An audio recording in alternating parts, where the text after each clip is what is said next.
सास बहू का लिव इन रिलेशन। नेहा खुले विचारों वाली लड़की थी। अरे नेहा, क्या दिन में सोती है? ससुराल में ऐसा नहीं चलेगा। वहां तो काम करना पड़ेगा, काम।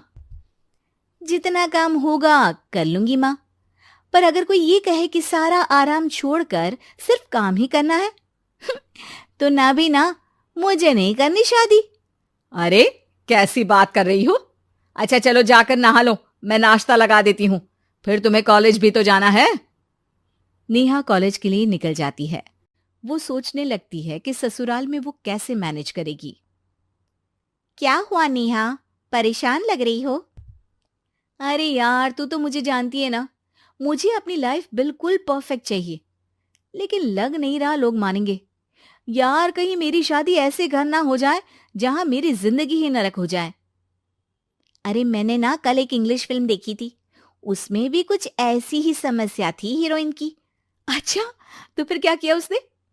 उसने तो अपने होने वाले पति से साफ साफ कह दिया कि वो पहले उसके घर कुछ दिन तक बिना शादी के रह कर देखेगी, और अगर ठीक लगा तो ठीक, वरना तेरे मेरे रास्ते अलग। अरे हाँ यार, ये तो बिल्कुल सही आइडिया दे रही है तू मुझे। चल मैं तो चली। थैंक्स यार, तूने मेरी प्रॉब्लम सॉल्व कर दी। ये बोलकर नेहा खुशी खुशी वहां से निकल जाती है, लेकिन पीछे से उसकी सहेली कहती है, अरे नेहा, नहीं नहीं, कुछ नहीं सुनना मुझे। ये बोलकर वो वहां से चली जाती है। हे भगवान, पूरी बात सुने बिना ही चली गई। अरे वो तो विदेशी फिल्म थी, वहां सब चलता है, लेकिन ये तो भारत है, सभ्यता और संस्कारों वाला देश, जहां शादी से पहले लड़की को ससुराल में नहीं रखा जाता। खैर, नेहा मस्त होकर घर आती है। नेहा, कल तुझे लड़के वाले देखने आने वाले हैं, और हाँ, इस बार कोई बहाना नहीं चलेगा। हाँ हाँ, आने दो आने दो, मैं तैयार हूं शादी के लिए। अगले दिन लड़के वाले आते हैं, जहां लड़का कहता है, मुझे अकेले में लड़की से कुछ पूछना है। हाँ हाँ, क्यों नहीं बेटा, जाओ नेहा, घर तो दिखा दो इन्हें। नेहा भी खुश हो जाती है कि उसे मौका मिल गया है लड़के से अपनी शर्त रखने का। देखो, मुझे ना शादी से बहुत डर लगता है। पता नहीं कैसी लड़की आए, तालमेल बना पाए कि नहीं मेरे परिवार से। मैंने कई घरों में रोज का क्लेश होते देखा है। तुमने तो मेरे दिल की बात कर दी। मैं भी यही सोच रही थी कि भाई सास तो अच्छी होनी चाहिए, पति सपोर्ट करे ना करे, रहना तो पूरे दिन सास के साथ है। लेकिन मेरे पास ना इसके लिए एक बहुत अच्छा आइडिया है। अच्छा, कैसा आइडिया? क्यों ना शादी के पहले मैं कुछ दिनों तक तुम्हारे घर आकर रह लूं, तुम लोग मुझे समझ लेना, मैं तुम लोगों को समझ लूंगी। ठीक लगा तो शादी, वरना टाटा बाय बाय। क्यों? लड़के को नेहा की बात में दम लगता है। वो घर के सभी लोगों के सामने नेहा की बात रखता है।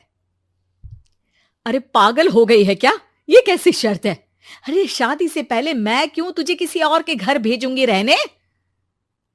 अरे लड़की के ख्याल तो 20 साल आगे के हैं, इतनी भी खुले विचारों वाली लड़की नहीं चाहिए हमें। अरे माँ, क्या बुरा और गलत बोल रही है ये? रहना तो हम दोनों का है ना। कल को कोई परेशानी आई तो तुम सब तो ये बोलकर निकल जाओगे कि जिंदगी तुम लोगों को ही निभानी है। तुम लोगों को जो करना है करो। तब क्या करूंगा बताओ? सबके समझाने पर वो लोग मान जाते हैं। वाह, मैं 2-3 दिनों में पैकिंग कर लूंगी, तो आकर मुझे ले जाना। और नेहा पहुंच जाती है विशाल के घर। आओ आओ, ये रहा तुम्हारा कमरा। इस घर में तुम एज अ गेस्ट रहो, लेकिन माँ तुम्हें बहू की तरह ही ट्रीट करेंगी, और तुम भी उन्हें सास की तरह ही रखना। बस फिर क्या था, शुरू हो जाता है लिव इन सास बहू का ड्रामा। अरे चाय तो बना दे बहू। जी सासू माँ, अभी लाई। नेहा चाय लेकर आती है कि बस चाय लेकर आई हो, इसके साथ पकोड़े भी ले आती। लेकिन आपने तो बताया ही नहीं कि आपको चाय के साथ पकोड़े भी चाहिए। हाँ हाँ, अब तो पता चल गया ना। रात को खाना खाने के बाद नेहा किचन में खटर पटर कर रही होती है। क्या हो रहा है वहां नेहा? माँ जी, मैं ना रात को अदरक वाली चाय पीकर सोती हूँ, ये मेरी आदत है। अच्छा, तो जरा मेरे लिए भी बना देना। दोनों सास बहू रात को चाय पीती हैं। अगले दिन, नेहा, मैं मंदिर जा रही हूँ, मेरी साड़ी निकाल कर बेड पर रख दे। नेहा सास के लिए साड़ी निकाल कर रख देती है। वो देखती है कि उसके आने के बाद से सास ने घर का कोई भी काम करना छोड़ दिया है। यार मैं क्या करूं? ऐसा ससुराल तो मुझे नहीं चाहिए था जिसमें मैं ही सारा काम करूं। मैं तो ऐसा घर चाहती हूं जहां सास और बहू दोनों मिलकर किचन में काम करें। हे भगवान, रात को चाय पी ली, पेट में गैस बन गई, अब तो चला भी नहीं जा रहा है।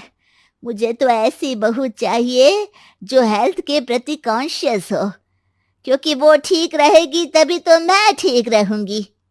दोनों समझ जाती हैं कि वो लोग एक दूसरे के लिए नहीं बने हैं। अगले दिन, नेहा, जरा चाय तो ले आना। नेहा चाय के साथ चिला भी बनाकर ले आती है। सास खा पीकर सो जाती है।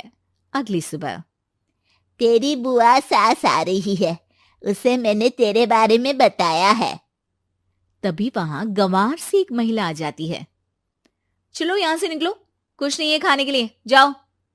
ए नेहा, तमीज से बात करो, ये मेरी ननद यानी आशीष की बुआ है। हाय रे दैया, इतनी आकड़ वाली लड़की! अरे यही है ना जो शादी से पहले ही आकर बस गई है यहाँ पर। बस नहीं गई हूं, बसना है या नहीं ये डिसाइड करने आई थी, लेकिन इन लोगों के रिश्तेदार इतने गंवार हैं तो मैं तो ना कर रही इस घर में शादी। और भाभी, और क्या कमी थी हमारे आशीष में जो आपने ऐसी लड़की की शर्तों को मान लिया? अरे वो तो आशीष के कहने पर मैं झुक गई, वरना ऐसी लड़की को तो मैं घर में घुसने भी ना दूं। ए हेलो, ऐसी लड़की कैसी लड़की? हाँ, बिना समझे बुझे शादी कर लूं? अब तो समझ गई ना कि हम लोग गांव के हैं। भाभी को खाट पर सोना और रिश्तेदारों का गांव से आना जाना तो लगा ही रहना है इस घर में। हाँ हाँ, मैं तो किसी मॉडर्न घर में शादी करूंगी। ये बोलकर नेहा वहां से चली जाती है। अपने घर में आकर नेहा कहती है, ना मां ना, लिव इन में रहकर देख लिया, ये गांव के लोगों का कोई भरोसा नहीं है।